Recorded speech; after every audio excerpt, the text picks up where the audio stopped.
Hello friends, I'm delighted you decided to join me today. We are going to address the top 10 questions about carbs that we mentioned on the previous video.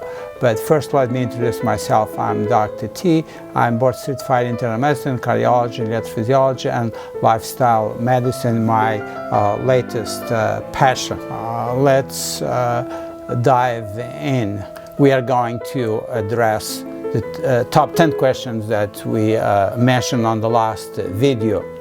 Number 10, what does total carbs mean in a food label? So the total carb is actually a sum of the natural sugar, the added sugars during the processed food, the starches and fibers, and is expressed in the total grams per serving, total grams per serving. And we have to pay particular attention to the added sugars because these are the sugars we want to avoid.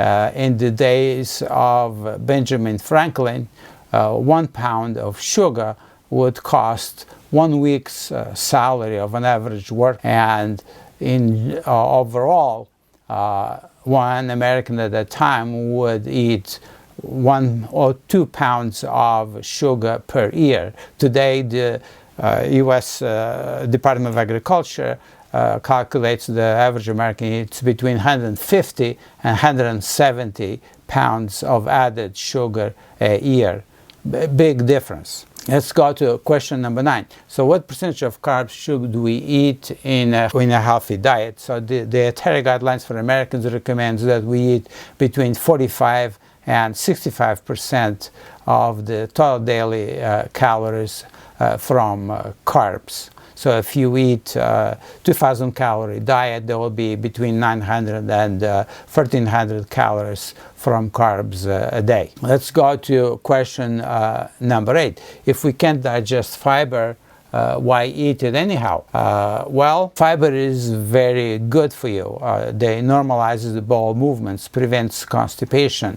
They decrease the risk of hemorrhoids, decrease the risk of diverticular disease, pouches on the wall of the intestine that could get in. It's kind of similar to appendicitis and you may end up in the hospital with an acute abdomen. So fiber also decreases colon cancer. In addition, if that wasn't enough, fibers decreases the bad cholesterol, the LDL cholesterol, decreases blood pressure and inflammation. And they also help control the blood sugar level.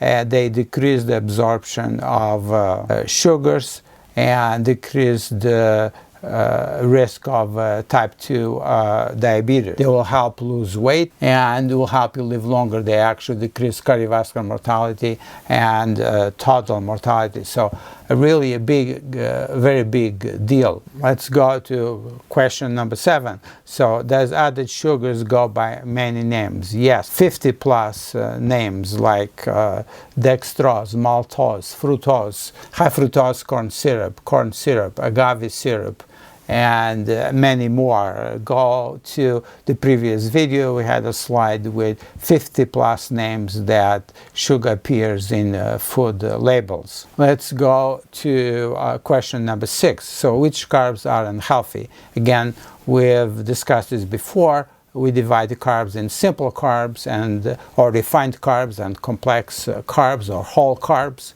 The refined carbs are the ones who are unhealthy, and they bring the bad rap to carbohydrates. On the other hand, the complex carbs are really helpful for you. And on the unhealthy carbs, the refined carbs, again, big culprits are sugar-sweetened beverage, snacks and sweets, and white bread, white pasta, and white rice that needs to be replaced by whole wheat bread or whole grain bread, whole pasta, and brown rice. Let's go to question number 5. Are carbs a great source of energy for our bodies? Yeah, absolutely. Carbs are the body's preferred form of fuel. They can be quickly converted into glucose and energy.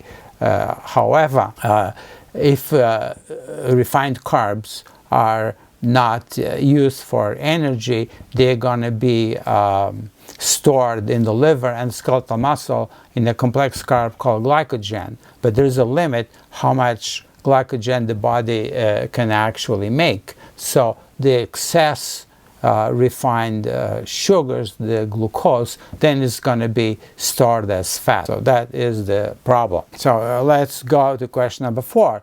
Is Florida orange juice healthier than Florida oranges? No.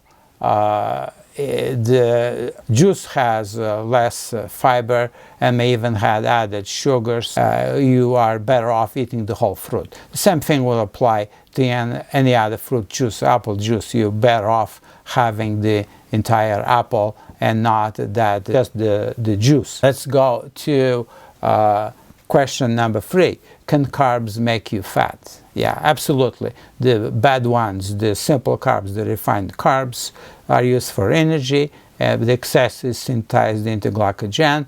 Again, as I said, in the liver and skeletal muscle, but the rest is going to be stored as fat. The good carbs, on the other hand, do not make you fat. Quite the opposite. It may actually help you lose weight. And let's look at question number 2. Can I lose weight if I eat carbs? Absolutely. You just have to eat the complex carbs and avoid the refined ones. The complex carbs actually give you a sense of fullness and will decrease your eating, will send a signal to the brain that tells you, yeah, it's enough, you can just stop eating. And last but not the least, question number 1, are carbs bad? So by now, you know the refined ones are the ones who are bad. They lead to a spike in glucose and insulin and causing all kinds of trouble. As we've mentioned before, they contribute to obesity, to cardiovascular disease, to diabetes, even the obesity will lead to different types of cancer as well. So we need to eat the complex carbs and stay away from the refined ones. So in summary, like the fats, we have the good and the bad and the ugly. The carbs the same. We have the simple carbs, the refined carbs, the added sugars that terrible for you. It's causing us a lot of trouble and costing us a lot of pain and suffering. And on the other hand, the complex carbs are very healthy for you, and we need to increase the good ones and stay away from the refined ones. This is quiz time. So here's a question about cholesterol. We'll answer that in our next video. If you like this video, please subscribe to my channel and write a comment. We're trying to make these videos as interactive as possible. And remember, your health is too important. Just take control. See you next video.